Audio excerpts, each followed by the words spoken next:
E aí, tudo bem? Vamos aí para mais uma aula gravada, né, aí na disciplina de Direito Internacional Público, né, e hoje a gente vai falar dos tratados internacionais, né. Os tratados internacionais, até então, eu cheguei a comentar em outras aulas, né, em outras oportunidades, que é uma forma, né, de você legitimar os acordos, né, sejam bilaterais ou multilaterais, uma vez que a gente, a despeito de você ter a Corte Internacional de Justiça e outras cortes regionais, nós temos aí também uma dificuldade, né, em ter legislações que sancionem ou obriguem os parceiros ao cumprimento. Na medida em que você tem institucionalizado esses acordos, né, por meio de tratados, né, sejam eles, como eu disse, multilaterais ou bilaterais, nós com certeza consolidamos e materializamos aquilo ali e facilita, né, aquilo que foi acordado, né, e facilita até um possível julgamento, né, uma mediação em virtude de conflitos que eventualmente possam ocorrer. Então, os tratados internacionais, hoje muito usados, e a gente vai ver alguns tipos aqui, eles servem de fato para você institucionalizar aquela parceria e versam sobre diversos temas, né, como direitos humanos, meio ambiente, tratados comerciais, também muito comuns, tratados de guerra, né? Enfim, são os diversos tratados, diversos temas que envolvem hoje uma quantidade de intercâmbio muito maior entre os países, né? Desses diversos temas, né? Sejam culturais, né? Também é motivo de a cultura é motivo também de, às vezes, estar colocado num tratado, é isso? E eles variam conforme o tempo também. Então nós vamos falar um pouco dos tratados hoje internacionais, né? É tanto um pouco de matéria de direito internacional privado, uma vez que nós temos as questões comerciais, e essas questões às vezes estão, a relação entre os países, mesmo no âmbito privado, às vezes estão acobertadas por tratados, né? Por exemplo, o Mercosul, quando tem uma Fiat vendendo, importando e exportando carros para a Argentina, por exemplo, ela está embasada, né? Legitimada por um tratado comercial entre esses países, né? No caso do Mercosul, seja também no âmbito público, né? Que os tratados internacionais eles envolvem também, na verdade, são entre os estados soberanos, né? Então, tanto matéria de direito internacional privado, né, sobretudo nos comerciais, como público principalmente, uma vez que são relações entre os estados, não é isso? Então eu tenho um material, né, que eu vou acompanhá-lo aqui nesta aula, né, e a gente vai passando aí para vocês, né? Então existem diversos tratados, né, que podem ser celebrados entre os países, como eu disse, sendo possível destacar algumas formas deles, né? A forma mais comum é pelo número de países que assinam esse documento, não é isso? Um tratado que envolva dois países é um tratado bilateral. E o que envolve vários países, como eu disse, é um tratado multilateral, né? Então, um dos tipos de tratado é pelo número, né? Ou seja, bilateral, que são entre os dois, ou multilateral, né? Uma outra forma de classificação também são os temas, né? Essa abordagem tende a ser bastante variada e em cada momento da história.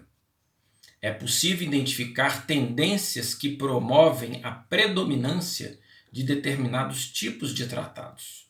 No período pós-guerra, por exemplo, foi estabelecida a maioria dos tratados de paz, né, e de garantias aos países envolvidos em conflitos. Também já foi matéria de outras aulas, né, que a gente sabe que após a Segunda Guerra Mundial, nós tivemos, né, e pela devastação do impacto que causou este conflito na humanidade, a principal preocupação, né, foi justamente você estabelecer tratados para evitar aqueles conflitos bélicos e aquele da Segunda Guerra, que foi até então o pior conflito, né, da humanidade, dado a tecnologia das armas que ali se fazia, né? Então os tratados de paz foram os principais temas ali nos anos 50, anos 60 e também em virtude da Guerra Fria, que já foi falado também. Bem, nos anos 70 já, a gente com a crise do petróleo, né, e o acirramento da competição entre as nações para a proteção dos fundamentos econômicos, foram abundantes os tratados definidos por regras para o comércio internacional. Então, a partir aí só para lembrá-los, né, que a crise do petróleo era porque a matriz energética que o mundo naquela época utilizava, sobretudo, era o petróleo, né? Então, muitos países, a questão dos automóveis, das indústrias, né, da própria aviação, né, que eram os voos comerciais, enfim, isso foi se multiplicando no mundo e a demanda por petróleo cresceu muito, né, a partir dos anos 50. Chegou nos anos 70, a gente teve uma crise, porque, sobretudo dos principais países produtores de petróleo, que se encontravam, sobretudo, no Oriente Médio, a Venezuela fazia parte também. Esses países, né, os grandes produtores, eles resolveram deliberadamente aumentar o barril do petróleo, causando um desequilíbrio econômico enorme no mundo inteiro, ainda mais aqueles países como o Brasil, que eram grandes importadores de petróleo.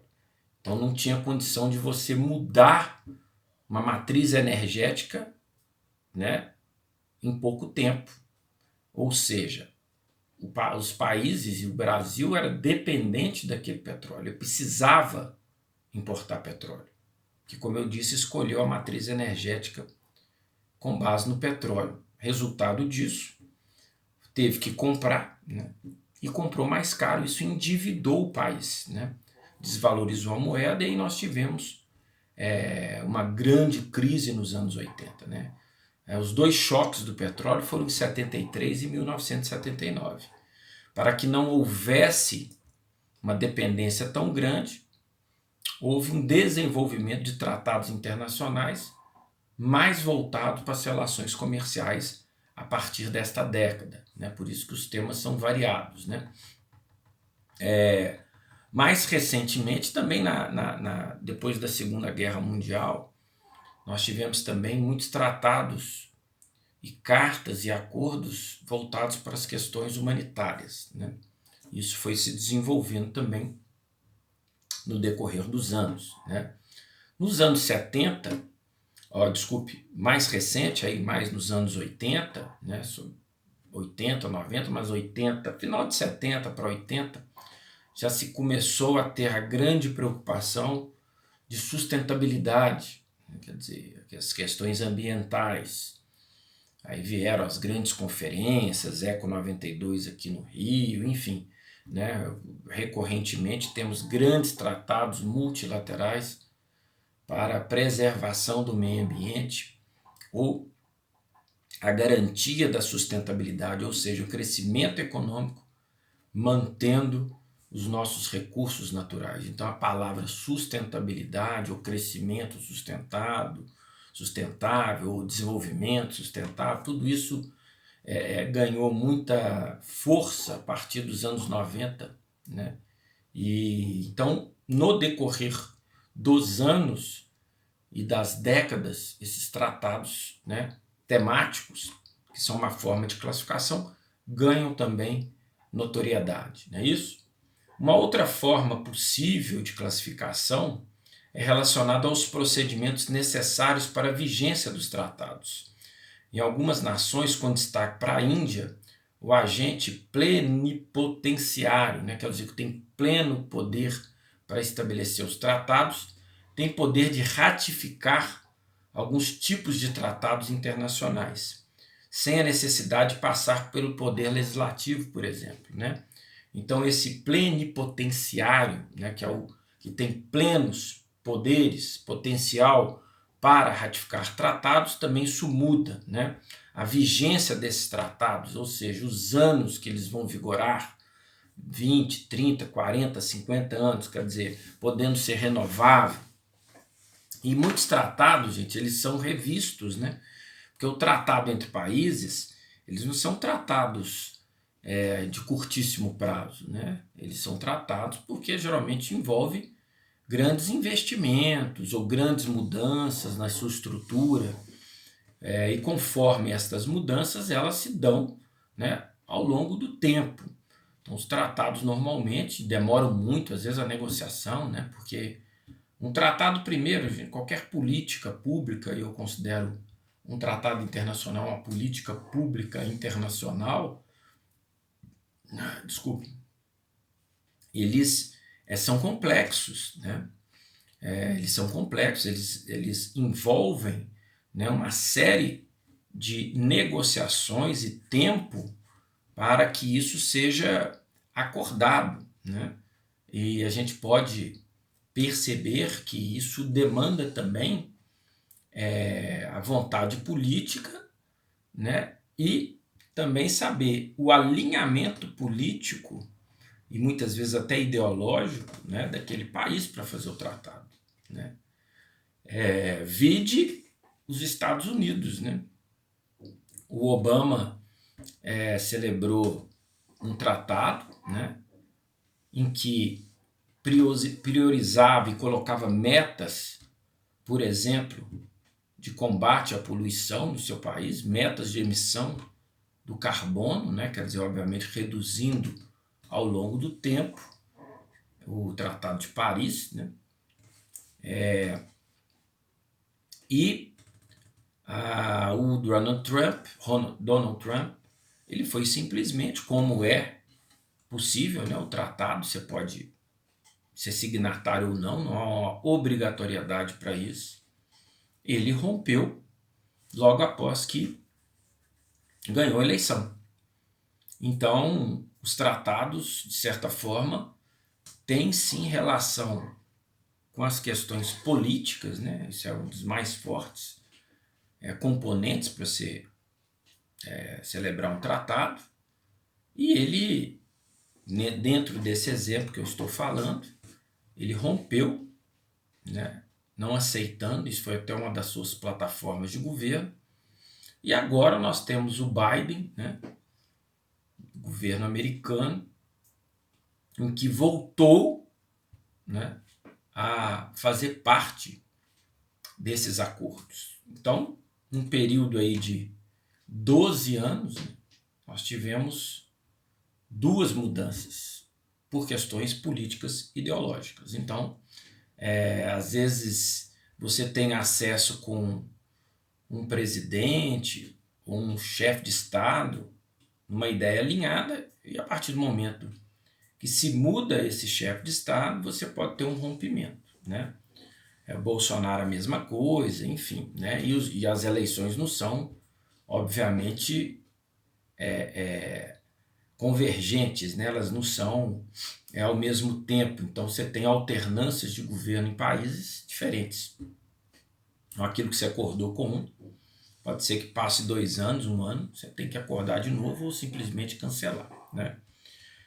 Então, a gente tem aí a questão da plena potência também, ou seja, quem que vai estabelecer aquele, né, ratificar aquele, assinar e legitimar em seu país, né, que é o plenipotenciário, né, ainda que sujeito à consulta parlamentar posterior, o tratado internacional ele passa a ter efeitos imediatos com validação interna e externa. Então, a partir da assinatura dos seus signatários, obviamente publicado, né, em alguns países, né, por exemplo, no Brasil, você tem que publicar, né, no direito administrativo, só passa a valer de verdade, a vigorar, a partir que você der publicidade, né, e para isso você tem os órgãos de imprensa oficiais dos estados, da União e de alguns municípios. Nem todos os municípios têm. Eles utilizam, né, os órgãos oficiais. Por exemplo, em Minas Gerais tem muitos municípios que utilizam o Diário Oficial do Estado, mas tem municípios como Belo Horizonte, Contagem, que têm suas próprias publicações oficiais, né? A União tem, todos os estados têm, como exemplo o Brasil. Então, a partir do momento que a assinatura, todas as etapas, né, da legitimidade foram cumpridas, ele tem que, obviamente, ser publicado para ele começar a valer, pelo menos no caso do Brasil, aqui no seu país, no nosso país, né? Essa classificação sugere a forma simplificada do rito para a celebração do tratado internacional, contemplando somente duas fases: a assinatura, que já é ratificada, e a publicação, o que o torna vigente, como eu falei, né? Depois de publicado, ele fica vigente, né? Quais são os efeitos que os tratados têm, né? Porque muita gente fala, muitos alunos, né, perguntam da questão da sanção, como que você vai obrigar, né? Eu sempre tenho falado que na questão do direito internacional público, a despeito de você ter, né, um aumento significativo das instâncias supranacionais, né, como a Corte e outras, né, regionais também, existe sim um fator ainda político, né, muito forte, em que às vezes não pesa tanto para alguns países como para outros, né? Isso eu também, em outras oportunidades, pude aqui comentar, né? Você tem uma força, por exemplo, dos Estados Unidos, da Inglaterra, né, e de outros países, diferentemente de países pequenos, né? Então, nem sempre a Corte, a ONU, conseguem, de fato, impor as suas sanções em alguns países pela sua força política e econômica, né? Que a gente fala geopolítica, né? E nesse âmbito aí, obviamente, seu poder bélico também, né? Sua força legitimada aí, pelo menos constatada com a questão bélica, né? Então, isso tudo são fatores que desequilibram a relação de propor sanções e julgamentos para alguns países, né? Esta é a verdade. Então, quais são os efeitos desses tratados? No conjunto de leis, são variados de acordo com cada nação, né? Nos países, por exemplo, da Península Ibérica, os tratados internacionais são recepcionados de maneira plena a partir de sua publicação oficial, né? Então, publicou, ele vai estar valendo plenamente, né, nesses países. Na Alemanha, a aceitação depende da consulta ao poder legislativo antes da ratificação. Lá, os tratados internacionais são incorporados ao Estado como determinações que devem ser lembradas nas ocasiões necessárias. Na Argentina, a Constituição determina que os tratados sejam considerados hierarquicamente superiores até mesmo à própria Carta Magna da Argentina, ou seja, ele está acima da Constituição. Então, cada país tem um efeito diferente, né, quando se trata desses tratados, tá certo? No Brasil, existe uma distinção entre os tratados e os efeitos que exercem na legislação do nosso país, né? Conforme determina a nossa Constituição, para os tratados internacionais que tratem de qualquer tema assinados pelos agentes plenipotenciários, o ritual de aprovação pelo Legislativo será o voto por maioria simples nas suas duas casas, né, a Câmara e o Senado. Então, depois de passado todas as fases, nós temos aí votação por maioria simples, né? Por meios... isso a gente tem uma mudança aí, que é a emenda 45, né, que foi colocada em 2004, em que versa sobre direitos humanos, né, eles devem ser aprovados por 3/5 dos membros de cada casa em 2 turnos de votação. Então, as ações de direitos humanos, mas por quê? Porque ela tem força constitucional, né? Ela é mais custosa para ser aprovada, mas ela tem força muito maior no que diz respeito à obrigatoriedade do país cumprir, né? Os outros, né, os outros tratados, sem versarem sobre direitos humanos, entram, né, como leis aí, obviamente devem ser respeitados, mas com relação a direitos humanos, pelos 3/5 dos votos dos membros, né, das duas câmaras, né, seja dos deputados ou Senado, ele tem uma força muito maior, né, para uma imposição legal maior, né. Então, sendo o critério de autorização mais complexo, o resultado da aprovação e ratificação destes tratados produz uma posição mais alta das leis resultantes, na hierarquia das leis nacionais. As determinações dos tratados internacionais, publicados por esse rito, são equiparadas à própria Constituição, né?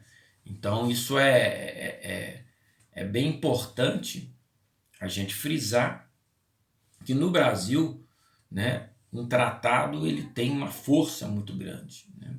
Mas mesmo assim a gente tem conflitos, né? Ou seja, conflitos com a nossa legislação interna, né? Mesmo que o tratado ele vá fazer parte dessa legislação interna, mas você tem conflitos, né? Então, você assina um tratado, apesar que você passa na Câmara lá, tem toda uma comissão de Constituição e Justiça, passa tudo por essas instâncias, né, essas comissões, muitas vezes são conflituosas. Nós vamos dar um exemplo aqui bem, digamos, popular, né, que todo mundo lembra aí, acho que deve lembrar, né? Então, apesar do ritual que procura compatibilizar da melhor forma possível os anseios da população com os tratados por uma nação, existem com frequência conflitos entre as demandas e as soluções são, por via de regra, polêmicas, né? Um exemplo, né?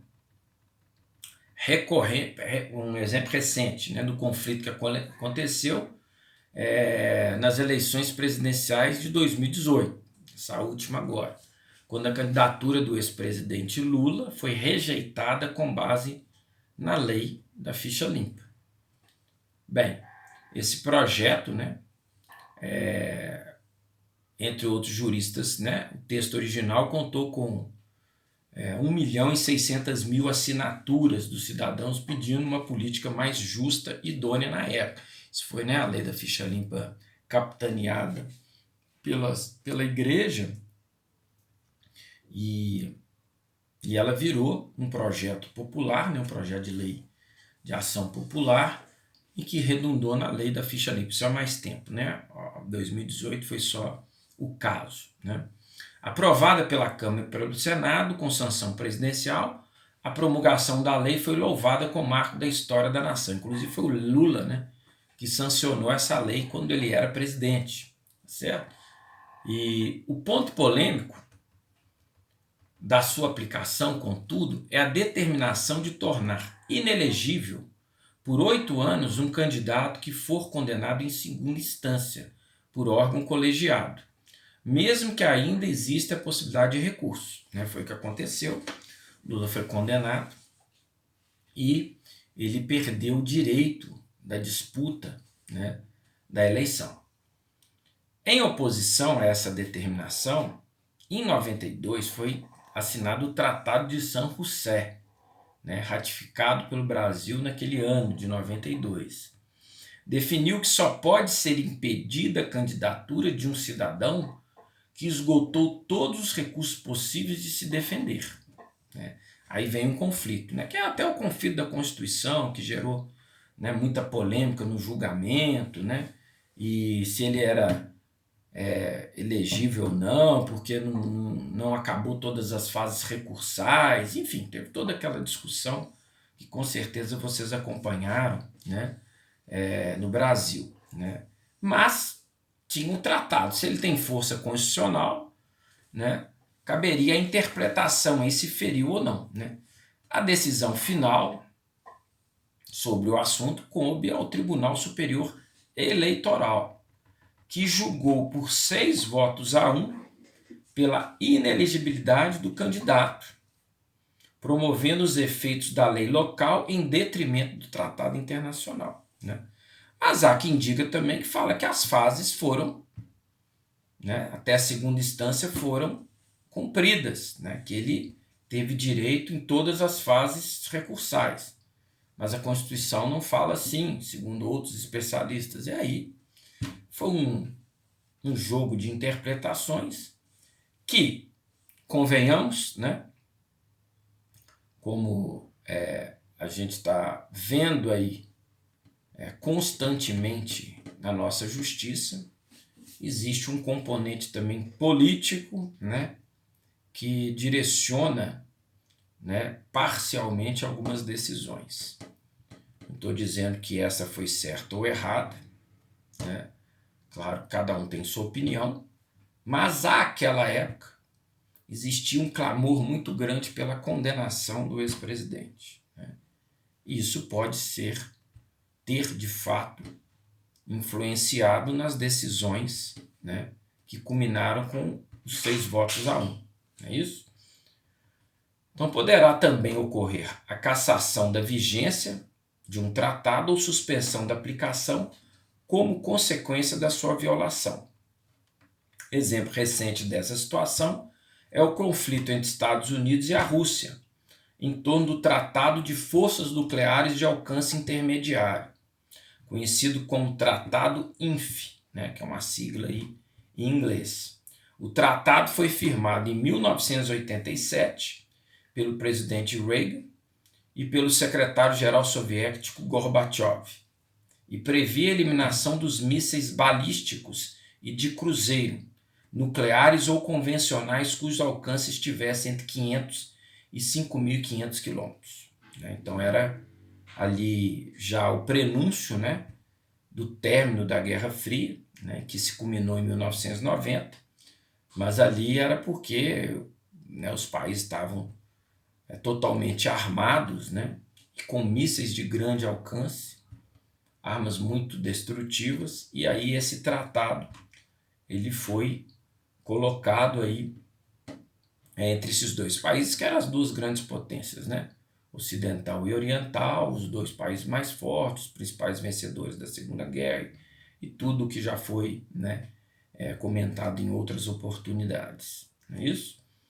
Em 2018, o presidente dos Estados Unidos, Donald Trump, anunciou que se retiraria do tratado, por haver detectado que a Rússia havia descumprido seus termos, né? Aí cabe aí controvérsias, né, se foi esse de fato o motivo, mas o fato é que ele, de outro tratado também, unilateralmente, ele saiu deste tratado, tá certo? Como já foi falado aqui, é direito do país, né?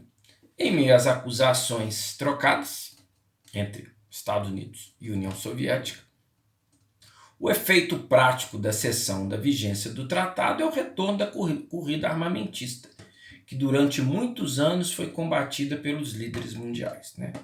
Então, nesta ação do Trump, né, unilateral, ele rompendo um tratado tão importante que custou muito esses países a chegarem, né, que é aquela questão da desconfiança, desarma você primeiro, desarma o primeiro, enfim, né? Se eu desarmar pode me atacar, né? E ainda mais que os dois países na época, né, sempre muito tenso a relação entre esses dois países, que custaram a ratificar, a sancionar, né, a publicar, a assinar esse tratado, e agora vem pelo um ato do presidente, né, ele ressente, né, ele desacorda, né, sai do tratado. Aí, se não tem tratado, eu posso me armar até os dentes, aí volta o problema de novo.